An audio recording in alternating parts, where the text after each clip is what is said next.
हल्द्वानी के वन भुनपुरा में हुई हिंसा के संबंध में सीएम धामी ने शासन के वरिष्ठ अधिकारियों की बैठक बुलाई,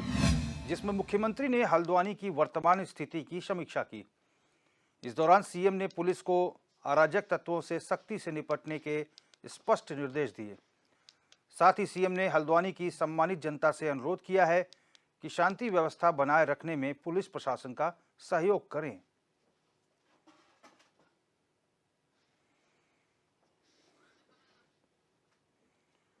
तो हल्द्वानी हिंसा मामले को लेकर सीएम ने आपात बैठक बुलाई। शासन के उच्च अधिकारियों के साथ सीएम ने चर्चा की और क्या स्थितियां हो सकती हैं, परिस्थिति को सामान्य करने की, अराजक तत्वों के साथ कैसे निपटा जाए, इन तमाम चीज़ों को लेकर वरिष्ठ अधिकारियों से फीडबैक लिया और जनता को मैसेज, एक संदेश प्रेषित किया कि हल्द्वानी में शांति व्यवस्था बनाए रखें और पुलिस प्रशासन का सहयोग देने में पुलिस का सहयोग करें।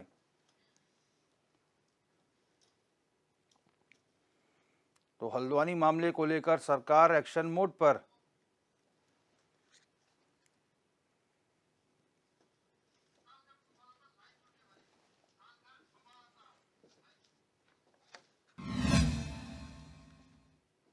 और हमारे संवाददाता विशाल गर्ग लाइव जुड़ चुके हैं। विशाल, सीएम ने आपात बैठक बुलाई और उसके बाद उच्च अधिकारियों के साथ तमाम समन्वय किया और फीडबैक लिया कि आखिर में हल्द्वानी में जो हिंसा हुई है इस पर अब आगे सरकार क्या कुछ एक्शन ले सकती है। सरकार ने बहुत महत्वपूर्ण एक्शन लिए हैं कि जो दंगाई हैं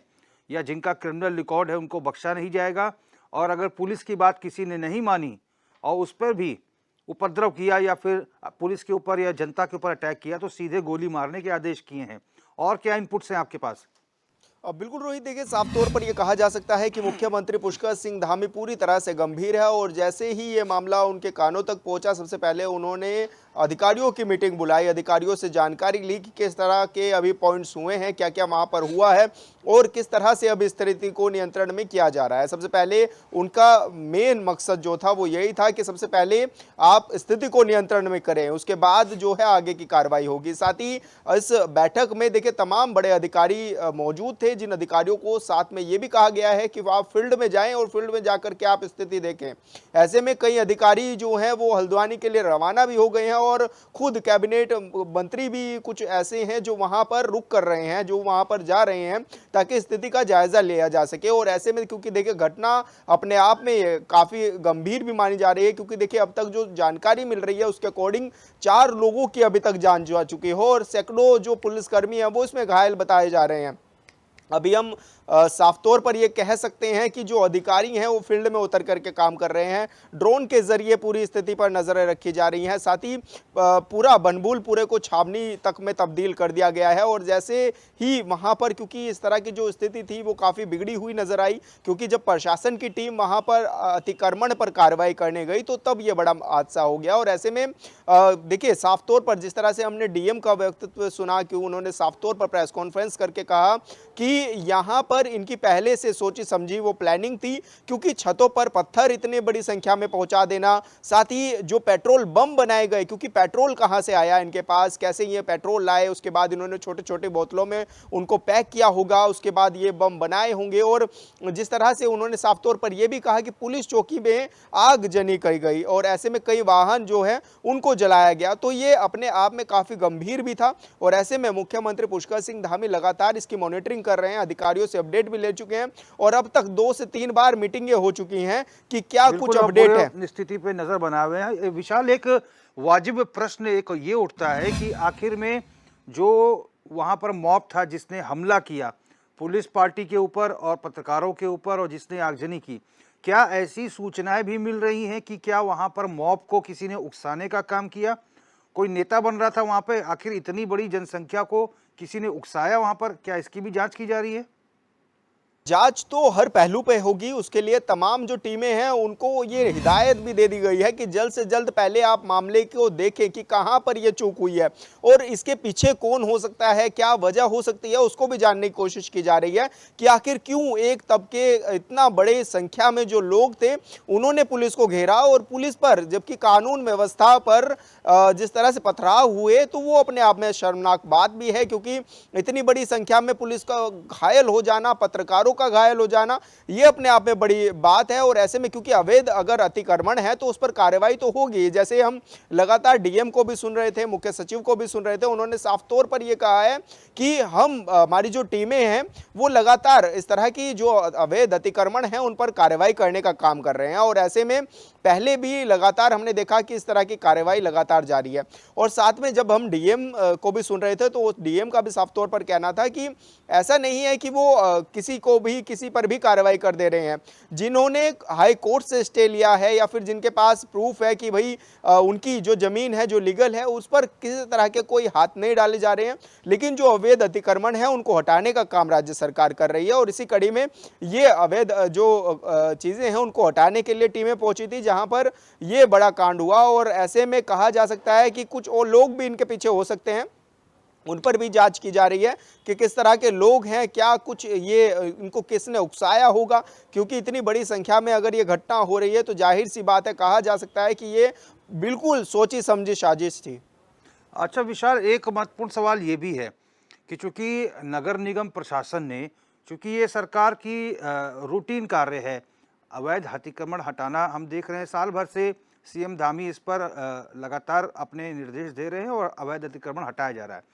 नगर निगम ने बहुत पहले ही वहां पर सूचना पट जगह जगह पर चिट्ठी चस्पा कर दी थी कि साहब ये अतिक्रमण हम हटाने आएंगे और किस दिन आएंगे ये भी बता दिया था। उसके बावजूद भी हमला कर दिया। अगर इस प्रकार की कोई आपत्ति थी तो सामने आकर कोई डेलीगेशन बात कर लेता प्रशासन से। इस तरह से उपद्रव मचाने की क्या आवश्यकता थी, जबकि पहले से सूचना दे दी गई थी। बिल्कुल, देखिए रोहित, यही अपने आप में बड़ा सवाल बना हुआ है कि आखिर ये घटना हुई तो क्यों हुई, क्योंकि एलआईयू की भी रिपोर्ट देखिए इसमें नहीं मिली, क्योंकि एलआईयू का काम होता है कि क्षेत्र में इस तरह की गतिविधियों पर नजरें रखें। क्योंकि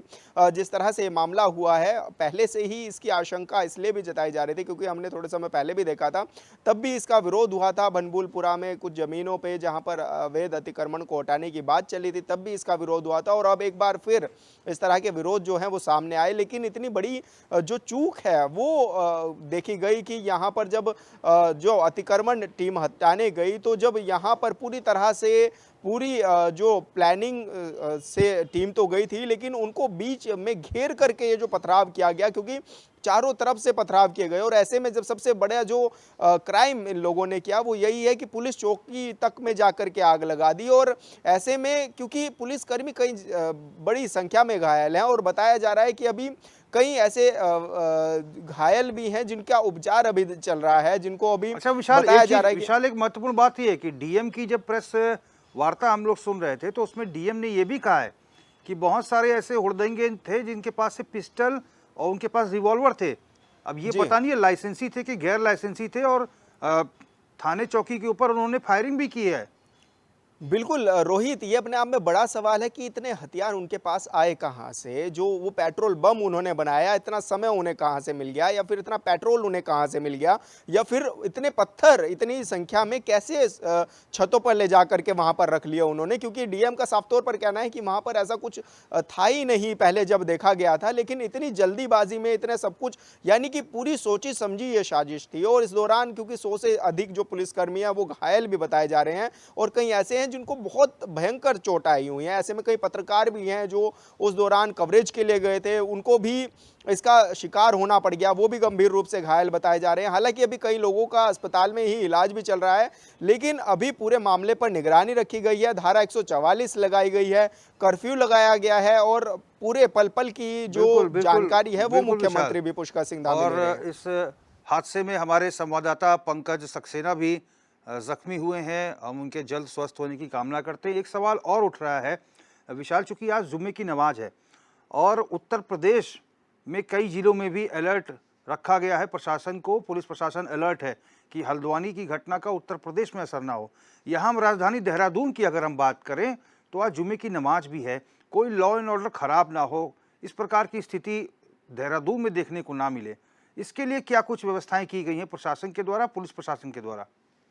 देखिए रोहित, जब ये मामले की जानकारी मिली तो उत्तराखंड की जो पुलिस है उसको एक्टिव कर दिया गया है। चप्पे चप्पे पर पुलिस है और इसको खास ध्यान में रख करके, क्योंकि आज जुमे की नमाज भी है, इसको भी खास ध्यान में रखा गया है कि इस तरह के मामले और उजागर ना हो जाएं या फिर उस तरह के मामले और ना बढ़ जाएं। तो उसको लेकर के पूरे उत्तराखंड में भी अलर्ट है, पूरे उत्तराखंड में भी रखा गया है कि जहाँ भी मस्जिदें हैं, जहाँ भी ये नमाज पढ़ रहे हैं, तो वहाँ पर सुरक्षा के कुछ इंतजाम किए गए हैं, ताकि सबसे पहले देखिए जो मोटिव है राज्य की पुलिस का वो वही है कि बनभूलपुरा क्षेत्र में किसी तरह की कोई दिक्कतें अब दोबारा से ना हो, सबसे पहले उनको कंट्रोल करना है। और हालांकि जो जगह जगह जहां पर नमाज आज पढ़ी जा रही है वहां पर भी सुरक्षा व्यवस्था के पुख्ता इंतजाम किए गए हैं और कहा जा सकता है कि उत्तराखंड की पुलिस पूरी तरह से चौकन्ना नजर आ रही है। प्रशासनिक अधिकारी फील्ड में उतरे हुए हैं, क्योंकि सीएम धामी ने प्रशासनिक अधिकारियों को यह साफ हिदायत दे दी है कि आप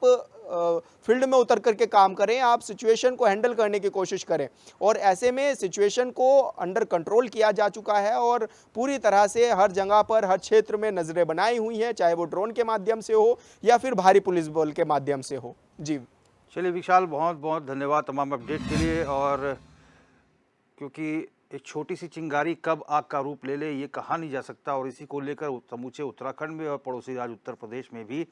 लॉ एंड ऑर्डर की सिचुएशन को बनाए रखने के लिए पुलिस बल पूरी तरह से एक्टिव है।